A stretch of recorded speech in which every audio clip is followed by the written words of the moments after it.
মানব কল্যাণ লিখেছেন আবুল ফজল। লেখক পরিচিতি।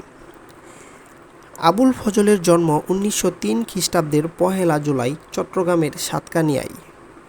তার পিতার নাম ফজলুর রহমান। তিনি চট্টগ্রাম ও ঢাকায় তার শিক্ষাজীবন অতিবাহিত করেন।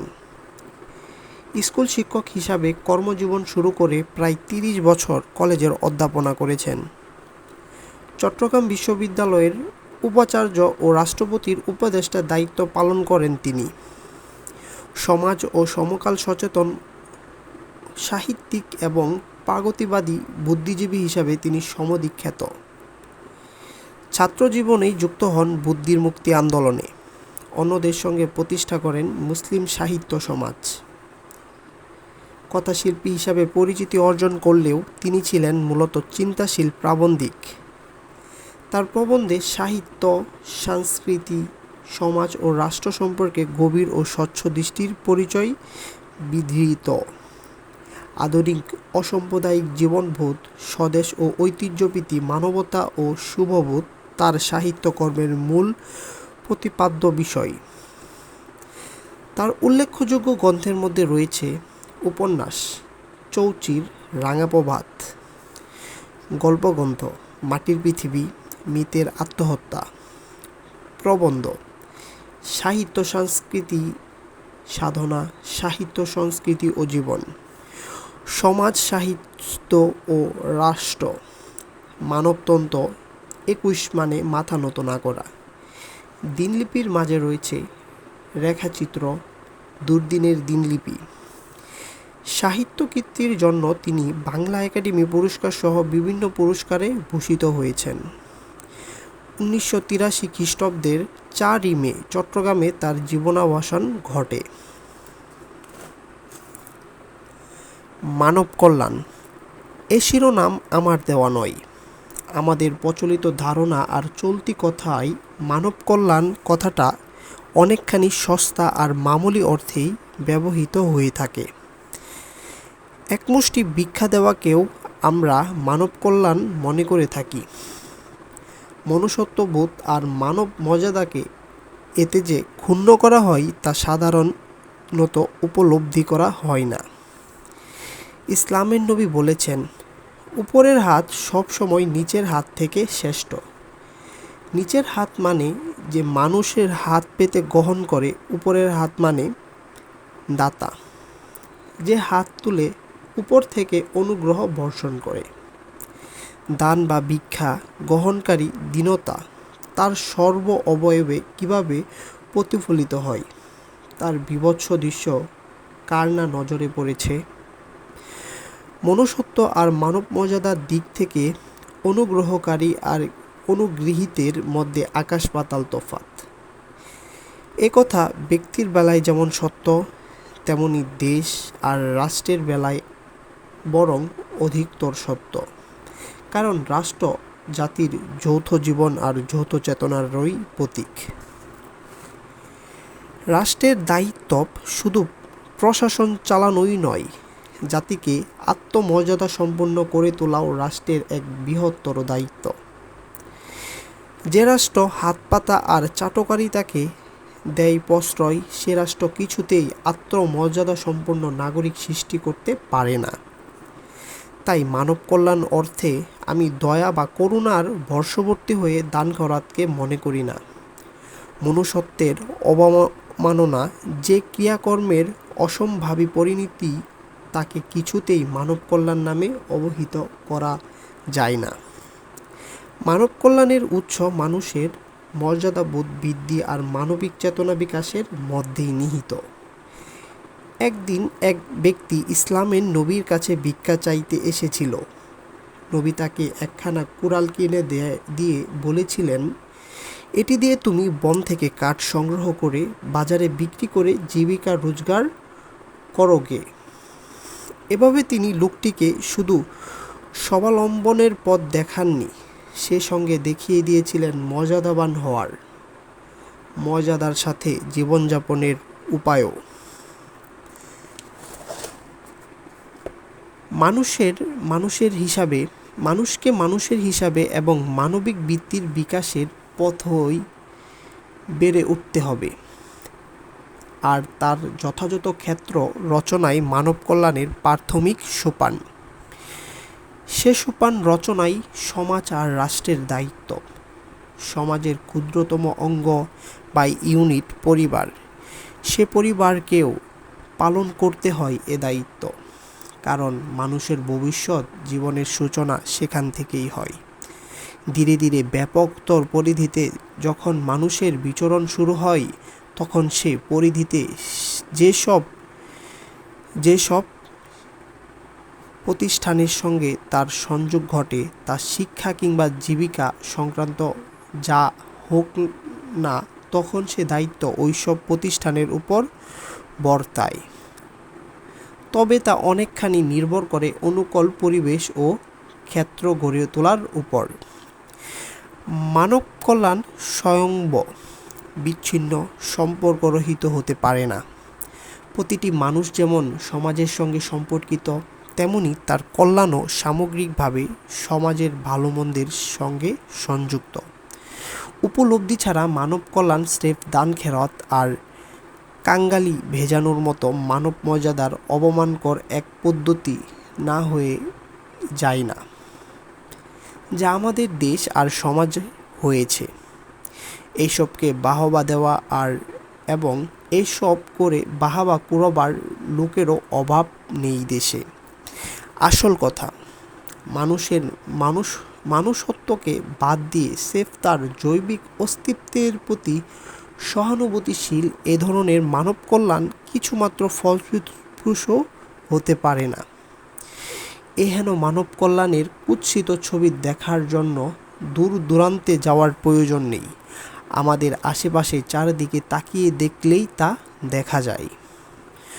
বর্তমানে মানব কল্যাণ অর্থে আমরা যা বুঝি, তার প্রধানত অন্তরায় রাষ্ট্র, জাতি, সম্প্রদায় ও গোষ্ঠীগত চেতনা, যা মানুষকে মেলায় না, করে বিভক্তকরণের মনোভাব নিয়ে কারো কল্যাণ করা যায় না।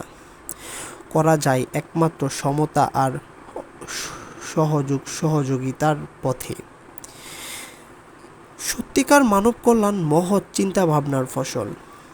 বাংলাদেশের মহৎ প্রতিভারা সবাই মানবিক চিন্তা আর আদর্শের উত্তরাধিকার রেখে গেছেন। দুঃখের বিষয়, এ উত্তরাধিকারকে আমরা জীবনে প্রয়োগ করতে পারি না।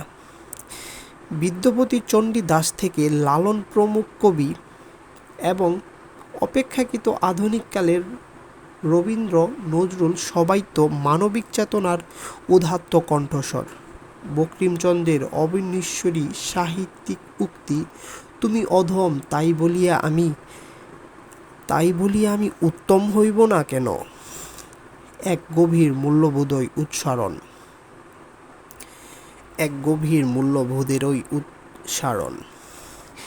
এ প্রসঙ্গে রবীন্দ্রনাথের নিম্নলিখিত উক্তিটি স্মরণীয়: relationship is the fundamental truth of the world of appearance.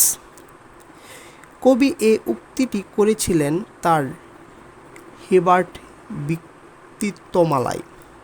বক্তৃতামালায়। অন্তর্জগতের বাইরে যে জগৎকে আমরা অহরহ দেখতে পাই, তার মৌলিক সত্য পারস্পরিক সংযোগ, সহযোগিতা। কবি যাকে রিলেশনশিপ বলেছেন, সে সংযোগ বা সম্পর্কের অভাব ঘটলে মানব কল্যাণ কথাটা স্রেফ ভিক্ষা দেওয়া নেওয়ার সম্পর্কে পরিণত হয়। মানব কল্যাণ অলৌকিক কিছু নয়, এ এক জাগতিক মানব ধর্ম। তাই এর সাথে মানব মর্যাদার তথা হিউম্যান ডিগনিটি সম্পর্ক অবিচ্ছেদ্য। আজ পৃথিবীর দিকে তাকিয়ে দেখলে কি দেখতে পাই? দেখতে পাই দুস্থ, অবহেলিত, বাস্তুহারা, স্বদেশ বিতাড়িত মানুষের সংখ্যা দিন দিন বেড়েই চলেছে। সে সঙ্গে বৃদ্ধি পেয়েছে রিলিফ, রিহ্যাবিলিটেশন ইত্যাদি শব্দের ব্যাপক প্রয়োগ। রেড ক্রস ইত্যাদি সেবাধর্মী সংস্থার সংখ্যা বৃদ্ধি কি প্রমাণ করে না মানব কল্যাণ কথাটা সে মানব অপমানের পরিণত হয়েছে? মানুষের স্বাভাবিক অধিকার আর মর্যাদার স্বীকৃতি আর প্রতিষ্ঠা ছাড়া মানব কল্যাণ মানব অপমানে পরিণত না হয়ে পারে না। কালের বিবর্তনে আমরা এখন আর ট্রিব বা গোষ্ঠীবদ্ধ জীব নই, বৃহত্তর মানবতার অংশ। তাই গো অফ হিউম্যানিটিকে বিচ্ছিন্ন, বিক্ষিপ্ত কিংবা খণ্ডিতভাবে দেখা বা নেওয়া যায় না। তেমনি নেওয়া যায় না তার কল্যাণ কর্মকেও খণ্ডিত করে। দেখতে মানুষও অন্য একটি প্রাণী মাত্র, কিন্তু ভেতরে মানুষের মধ্যে রয়েছে এক অসীম ও অনন্ত সম্ভাবনার বীজ, যে সম্ভাবনার ফুটনাঙ্কের সুযোগ দেওয়া, ক্ষেত্র রচনা আর তাকে সাহায্য করাই শ্রেষ্ঠতম মানব কল্যাণ। সেটা তুচ্ছ তাচ্ছিল্য কিংবা কোনো রকম অবমাননার পথে হতে পারে না। হালে যে ধর্ষণকে অস্তিত্ববাদ নামে অবহিত করা হয়, ইংরেজিতে যাকে বলা হয় এক্সিস্টেন্টিয়ালিজম, তার মূল কথা ব্যক্তি মানুষের অস্তিত্বকে স্বীকৃতি দান। বল প্রয়োগ কিংবা সামরিক শাসন দিয়ে মানুষকে তাবেদার কিংবা চাটুকার বানাতে পারা যায়, কিন্তু প্রতিষ্ঠা করা যায় না মানব মর্যাদার আসনে। সব কর্মের সাথে শুধু যে ব্যক্তিগত সম্পর্ক থাকে তা নয়, তার সামাজিক পরিণতি তথা সোশ্যাল কনসিকুয়েন্সও অবিচ্ছিন্ন। যেহেতু সব মানুষই সমাজের অঙ্গ, তাই সব রকম কল্যাণ মানুষেরও রয়েছে সামাজিক পরিণতি। এই সত্যটা অনেক সময় ভুলে থাকা হয়, বিশেষত যখন দৃষ্টি থাকে ঊর্ধ্ব দিকে তথা পরলোকের পানে। স্রেফ সদিচ্ছা দ্বারা মানব কল্যাণ সাধিত হয় না। সব ধর্ম আর ধর্ম প্রবর্তকেরা বারংবার নির্দেশ দিয়েছেন মানুষের ভালো করা, মানুষের কল্যাণ করো, সুখ শান্তি দান করো মানুষকে। এমনকি সর্বজীবে হিতের কথাও বলা হয়েছে। অতএব আমাদের দৃষ্টিভঙ্গি পাল্টাতে হবে, সমস্যার মোকাবেলা করতে হবে নতুন দৃষ্টিকোণ থেকে, নতুন পদ্ধতিতে, যা হবে বৈজ্ঞানিক, রেশনাল ও সুবুদ্ধি নিয়ন্ত্রিত। সমস্যা যত বড় আর যত ব্যাপক হোক না, তার মোকাবেলা করতে হবে সাহস আর বুদ্ধিমত্তার সাথে। এড়িয়ে গিয়ে কিংবা জোড়াতালি দিয়ে কোনো সমস্যারই সমাধান করা যায় না। আমাদের বিশ্বাস, মুক্তবুদ্ধির সহায়তায় সুপরিকল্পিত পথেই কল্যাণময় পৃথিবী রচনা সম্ভব। একমাত্র মুক্ত বিচার বুদ্ধির সাহায্যেই বিজ্ঞানের অভাবনীয় আবিষ্কারকে ধ্বংসের পরিবর্তে সৃজনশীল মানবিক কর্মে করা যায় নিয়োগ।